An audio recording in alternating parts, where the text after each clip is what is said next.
Recently Rahul Gandhi ने 7 अगस्त को press conference ली। उसमें उन्होंने बीजेपी पर बहुत आरोप लगाए। उन्होंने कहा कि बीजेपी इलेक्शन कमीशन के साथ मिलकर वोट की चोरी कर रहा है। उन्होंने कहा कि बड़े सिस्टमैटिक तरीके से वोट की चोरी की जा रही है। विधानसभा और लोकसभा के बीच में जादू से नए वोटर आते हैं और जहां भी इन नए वोटर्स ने वोट किया वहां वोट बीजेपी को।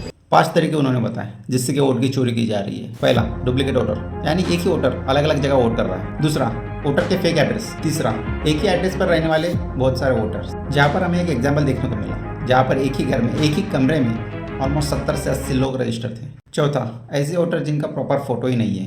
पांचवा, ऐसे वोटर जिनकी एज 80-90 साल है लेकिन उनको फर्स्ट टाइम रजिस्टर किया है। राहुल गांधी ने इस पर बहुत सारे एविडेंस दिए, जैसे कि बैंगलोर के महादेवपुरा का एक असेंबली सीट, यहाँ पर 1,250 फेक वोट देखे गए।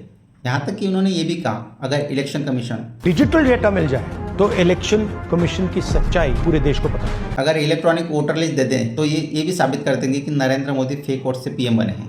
राहुल गांधी ने जब इतने बड़े बड़े आरोप लगाए इलेक्शन कमीशन पर, इन सब आरोपों पर इलेक्शन कमीशन ने बस तुरंत रिप्लाई दिया, और वो भी ट्विटर पर। उन्होंने अपने सभा में बस एक ही चीज़ कही, ये सब आरोप फेक है, बस लोगों को मिसलीडिंग किया गया है।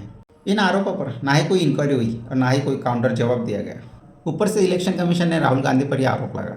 अगर राहुल गांधी डिक्लेरेशन फॉर्म पर साइन कर दे और ये साबित करते कि ये सब सही है, किसी भी मीडिया चैनल ने इस इन्वेस्टिगेशन को आगे नहीं बढ़ाया except India today. India today की रिपोर्ट के अनुसार राहुल गांधी ने जो आरोप लगाए थे उसमें से एक था एक ही एड्रेस पर ढेर सारे वोटर्स। यहाँ पर 10x15 की कॉलोनी में एक ही आदमी रहता है और इस घर का ओनर बीजेपी से जुड़ा है। इस एक ही एड्रेस पर 80 से ज़्यादा वोटर्स रजिस्टर है, और ये पहली बार नहीं हुआ कि बीजेपी पर ऐसे आरोप लगे। इससे पहले भी आम आदमी पार्टी ने ढेर सारे सबूत प्रेजेंट किए थे। एक ही विधानसभा में शादरा में 11,008 वोट काटने के लिए एप्लीकेशन दी। सवाल लेकिन इलेक्शन कमीशन के ऊपर होना चाहिए। फ्री एंड फेयर इलेक्शन कराना इलेक्शन कमीशन की जिम्मेदारी है, लेकिन फिर भी सवाल उठने पर इलेक्शन कमीशन कोई एक्शन क्यों नहीं ले रहा? राहुल गांधी ने जो आरोप लगाया उसमें से कुछ आप भी वेरीफाई कर सकते हैं इलेक्शन कमीशन की वेबसाइट पर जाकर।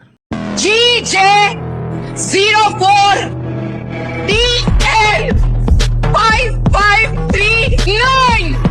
आप जो कर रहे हो गलत कर रहे हो, ये ट्रीजन है, देश के खिलाफ है।